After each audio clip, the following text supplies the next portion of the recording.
Go home and never show your face again. If you understand, leave now.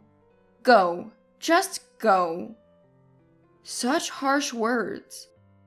It seems like they were said by my mother-in-law Stacy, but shockingly, they were from me, her daughter-in-law. That's how much I dislike Stacy. If I had a magic lamp and could make 3 wishes, they would all be related to Stacy. That's how much I can't stand her. Despite the awful things she said to me years ago, she still has the nerve to show up. I have so much I want to say, but for now, I just want her to leave quickly. My name is Anne. I'm a 28-year-old office worker. I live with my husband Bill and our 3-year-old daughter Ellen. We lead a reasonably happy life, but there's one thing that troubles me. The existence of Stacy, a woman who is too strong and wicked a character. This goes back to when Bill and I went to his parents' house to announce our marriage. Welcome, I'm Bill's mother. Nice to meet you. My first impression of Stacy was that she was lively and very friendly. She showed no signs of opposing the marriage like you'd see in TV dramas, and we had a pleasant conversation with lots of small talk. That was until a certain topic came up. By the way, Anne, what's your blood type? Stacy asked with a smile, and I replied, blood type? I'm type B. People often say I'm pretty laid back. The moment I said that, Stacy's face hardened in an instant. What? What happened all of a sudden? Ah, type B, huh?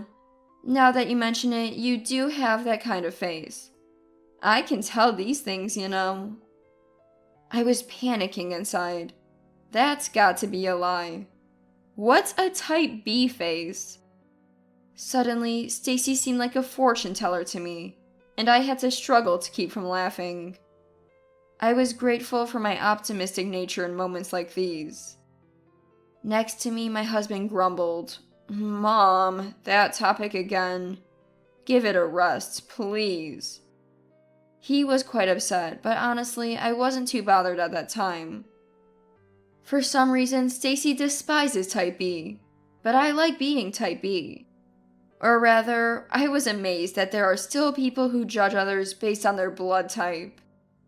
In the end, Stacy never cheered up, and we practically got kicked out of the house. On the way home, Bill apologized profusely. That's when I learned why Stacy hates type B so much. Apparently, Bill's father John had an affair and divorced Stacy a few years ago, and John was type B. Wait, that's not related to blood type, right? It must have been an unforgivable event for Stacy. The one at fault was John for cheating, not his blood type. It doesn't justify her being so rude to me, a stranger, just because I'm type B. We only have to see each other a few times a year. Bill doesn't like Stacy either.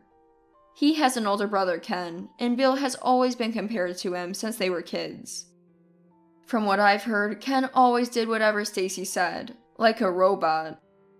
He graduated from a prestigious university and works at a top company. Bill had little to do with his family after moving out, so I was quite relieved. If something happens, they'd probably contact his impressive brother first. I thought. On our wedding day, as expected, Stacy was grumpy the whole time. John and Ken were too busy with work to attend, so we got the message through Stacy, oddly enough. My parents asked, is it normal for his mother to have such a devilish look all the time? When I told my mother about the blood type issue, she said, she's an odd one. My mother is also type B. Now, we live in a state next to both our parents' homes. We go back home for Thanksgiving and New Year's. Bill said it would be fine to just visit my parents, but I thought we should at least make an appearance at his parents' house too. If we didn't go, Stacy would contact Bill. Stacy was still cold to me, but talked normally to Bill. However, Bill was angry at how Stacy treated me and mostly ignored her. Hey, Haven't I told you before? Don't you think it's rude to Anne? Bill would confront her, but she never listened, saying, I just don't like her. Then I had our daughter Ellen. Pregnancy was hard with severe morning sickness, but I never regretted it and felt surrounded by happiness. My parents were thrilled to hold their long-awaited granddaughter. Stacy seemed interested in her grandchild and kept urging Bill to bring us to our house. Bill said he wouldn't let Ellen meet her unless Stacy changed her attitude towards me. After that, the messages from Stacy stopped. I guess I was really disliked. Well, that's fine. Bill had been saying, let's stop going to my parents' house. I'm thinking about cutting ties with them. That's what he said. Maybe I was being stubborn too. That's what I was thinking. During our stay, my mother helped with everything, so I could focus on taking care of Ellen. Feeding her every 3 hours, she preferred breast milk over formula, and I was sleep deprived, but Bill always stops by after work. My parents would hold Ellen when she cried, telling me, Anne, you should sleep all you can. Those were the days. Even now, thinking back to that day makes my heart ache.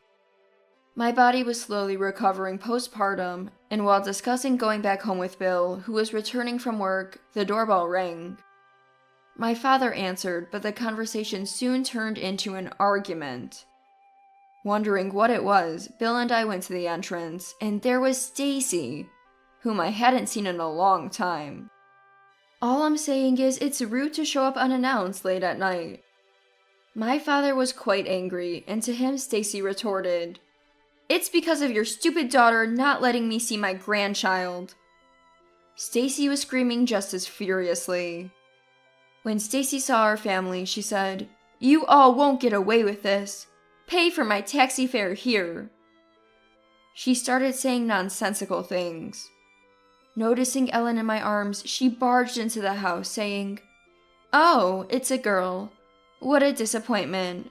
She has such a vulgar face, just like Anne. That was what she said. Everyone must have been thinking the same thing. Leave right now. Then Bill silently grabbed Stacy's arm, forcefully led her out, and threw her scattered shoes onto the ground. That hurts. Apologize to me. Stacy shouted at Bill, but he retorted, What? You should be the one apologizing. You burst in here, yelling and upsetting Anne and Ellen, causing trouble for Anne's parents. His voice trembled with a mix of anger and despair. Why should I apologize when I came all this way to see them? Saying that, she left. I was so overwhelmed by the situation that I felt embarrassed and weak in the knees. And the tears came when I remembered Stacy's words about my daughter Ellen. My husband hugged me, apologizing. Later, I learned that my parents had been sending Christmas cards to my husband's family every year. That's how Stacy knew our address. There was never any thank you message from Stacy. Nothing was sent to our home. When my husband heard this, he tearfully apologized to my parents. But they said, We did it on our own. Don't blame yourself.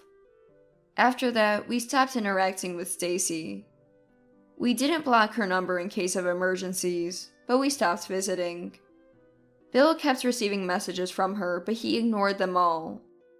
When Ellen turned 1, I returned to work. Balancing work, housekeeping, and parenting was tough. My husband actively participated in parenting and took the lead in household chores. When I looked tired, he would say, Lie down and rest. He was so considerate, it's hard to believe he's Stacy's son.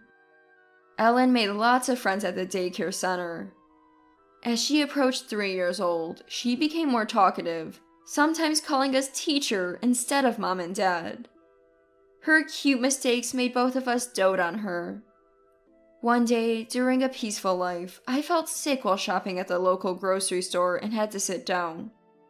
Luckily, a nearby employee noticed and called for help. A few hours later, I found myself in a hospital bed.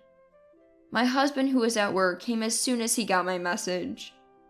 I was distraught, but holding his hand calmed me. I was in pain, maybe from the anesthesia wearing off after surgery, but I was truly grateful, and then a nurse entered the room. While showing her my condition, my phone rang. It might be Mom. Unable to move much, I asked the nurse to answer it without checking the screen. After thanking the nurse, she left the room. Hello, Mom. It was tough, but I'm okay now. There was no response. Thinking it was a wrong number, I was about to hang up when a familiar, unpleasant voice echoed in the room. What are you okay about? Who's Mom? I'm not your mother. A familiar and disgusting voice echoed in the room. Is this Stacy? I asked, but as usual, she wouldn't listen. Apparently, the grocery store employee was Stacy's friend. She must have shown Stacy my photo because she recognized me and told Stacy I was fine. You can't say you don't know. It's embarrassing. I just played along, but I almost made a fool of myself. In summary, she was complaining about why I hadn't contacted her. She started talking about herself, ignoring my silence. Are you listening? No one in our family has weak bodies like you. Bill should divorce you and marry a healthier wife. Maybe then he'll have a proper heir. She said such things. If you're so concerned, why don't you have a son yourself? I retorted, anger boiling over. Why don't you drop that outdated idea of an heir? I said mockingly. Huh? It seems my response didn't sit well with Stacy, as I could easily imagine her furious face even over the phone. I've discussed it with Bill, and we've decided to completely cut ties with you. And by the way, I'm not sick and didn't have surgery. Apparently, Stacy's friend hadn't told her the most important part. In fact, I was pregnant with my second child and had returned to my parents' house for the birth. As the due date approached, I went to the nearby grocery store for some light exercise and shopping. Feeling suddenly unwell, I was rushed to the hospital, where the doctors decided on an emergency C-section. The baby was a boy. I was relieved from the bottom of my heart when I heard his healthy first cry. Yet Stacy had the audacity to treat me as if I were ill and even suggested I should get a divorce. She was truly a baffling person. To use your own words, you mean an heir? I just gave birth to one. What? With that, I hung up the phone and blocked her number. I immediately contacted my husband, who was quite angry. What a waste of time. He was right. I should have avoided any contact from the start. Still, I fondly remember the day we first met. How Stacy kindly spoke to a nervous me. I had hopes we might become close one day, but it seems that was futile. That was the end of it. Or so I thought, until the next day. My son Ben, unlike my daughter Ellen, took well to the bottle. I thought we could manage a mix of breastfeeding and formula, which made me happy. After giving birth, I planned to rest as much as possible during my hospital stay. Just after finishing a long-awaited meal, I noticed some commotion outside. The visiting hours haven't started yet. I heard a nurse's loud voice. It seemed someone's family member couldn't wait to visit. They must be so excited. I listened to the conversation with a smile. That doesn't matter. Bring me my heir right now. Then heard a loud woman's voice. I shuddered, instantly realizing who it was. Sadly, my hunch was correct, and soon a nurse burst into the room. Sorry to disturb you, but a woman claiming to be your mother is causing a scene at the reception. Stacy had the nerve to call herself my mother at the reception, even after telling me not to call her that. But her plan failed miserably, because my parents had visited the day before, and the staff remembered them well. Ellen was also born in this hospital, so Stacy must have guessed I was here. That woman is my husband's mother, and we're planning to cut ties with her. The nurse looked confused for a moment but said, "So she's someone you don't want to see. I'll send her away." However, knowing Stacy's nature, she wouldn't back down easily. "It's fine, I'll go," I said, standing up only to be hit with intense pain. Of course. I had just had surgery. It's bound to hurt. "Stacy, I won't forgive this." As I slowly took steps forward, to my dismay, Stacy was still shouting at the reception. Noticing me, she yelled loud enough for the entire floor to hear. "Anne, I couldn't wait any longer and just had to come." She said such things. I felt a chill run down my spine. I always heard that living people are the scariest, and I truly realized it then. There's nothing more frightening than someone you can't reason with. "Please go home. Everyone's being bothered. Can't you see that?" I spoke calmly, but my whole body ached. A nurse, seeing my discomfort, brought over a wheelchair. Sitting down eased the pain a little, but every movement hurt my wound. "I heard you finally had a boy. Thank you." "I didn't have him for you. Please just go home." Whether she didn't like my attitude or what, Stacy started getting irritated as usual. "Oh, really? Maybe we don't get along because you're type B?" The usual blood type criticism started again. People from other rooms gathered, wondering what was happening. Most glances were directed at Stacy, who, feeling uncomfortable, said, "What? Fine then." Then Stacy turned to the hospital staff and started saying unbelievable things. "Where's my grandson? I'll take him home and raise him myself. Bring him to me quickly." She actually said such a ridiculous thing. The pain in my body and the insanity of Stacy pushed my anger to its limit. "What? Are you kidding me? Stop joking around." I raised my voice and Stacy retorted, "I'm going to start over with child rearing. Ken and Bill were failures." I couldn't comprehend how Stacy, a mother like me, could talk about her children that way. "Go away and never show your face again. If you understand, leave now. Go. Just go." It was the first time I ever yelled at someone like that. My loathing for Stacy had reached its limit. That's when it happened. "What are you doing?" Looking towards the voice, I saw my husband Bill and my parents standing there. I had contacted my husband when I first heard Stacy's voice. Our home and the hospital were close, and the four of them were originally planning to visit me today. "Why are you here? What's going on?" Stacy seemed surprised by Bill's presence, losing her earlier bravado. "Are you going to make another child your toy, just like you did with Ken?" Bill said, pulling Stacy away. He apologized to my parents and the gathered onlookers and left quickly. Stacy was surprisingly quiet. After the storm passed, my husband and I apologized to the people around. Fortunately, no one was angry, and some even encouraged us, saying not to give up. As for Stacy, it turned out that she and John hadn't divorced yet. They were just separated. My husband and I found this out when our daughter Ellen was born. My husband said there was no obligation to let John meet Ellen after his affair, but we visited him since he was the grandfather. John, gentle and polite, didn't seem like someone who would cheat. He even complimented Ellen, saying she was beautiful like me. Then John told us the real reason for everything. Stacy had always been a bit domineering, but it wasn't as bad as now. The change started when Ken quit his job due to an arrogant boss and mental exhaustion. Without income, he returned to his parents' home. John suggested Ken should rest, but Stacy had other ideas. "Unemployed? What a shame," she said, trying to force Ken to go to a job center.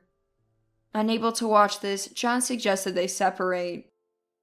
He could have mentioned divorce, but he felt guilty for leaving all the parenting to Stacy while being absorbed in his work.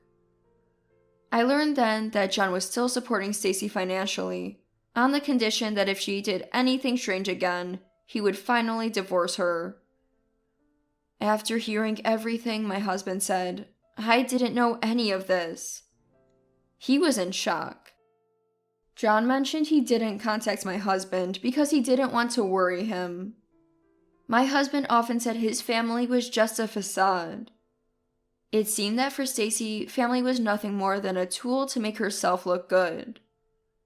Unable to admit her own mistakes, she lied about John's infidelity. What was it that Stacy wanted to protect so badly? I pondered this, but mostly felt pity for her. Later, Stacy and John's divorce was finalized. Former Stacy was set to return to her parents' home in the countryside, but she resisted, crying, "I don't want to. I'll stay here." Her parents were both alive and quite strict, as I heard. Maybe former Stacy was also subjected to harsh discipline, but it was clear she was wrong to impose it on her own children. "Leave it to us. We'll make sure she reforms," her parents said, and she was practically dragged back to the countryside. I felt a bit relieved to know that. I hope she reflects on how much she hurt others and lives with a sense of atonement. It might be difficult with her personality, but it's not my concern anymore. We're now a happy family of 4. Our daughter Ellen adores her little brother Ben and has truly become a big sister. My husband has started facing his family issues, often having meals with John and Ken. Ken, free from former Stacy's control, is getting better and recently found a new job. We're planning to celebrate it at our house soon. I'm just starting my journey as a parent, but I want to be the kind of mother my children will be glad to have.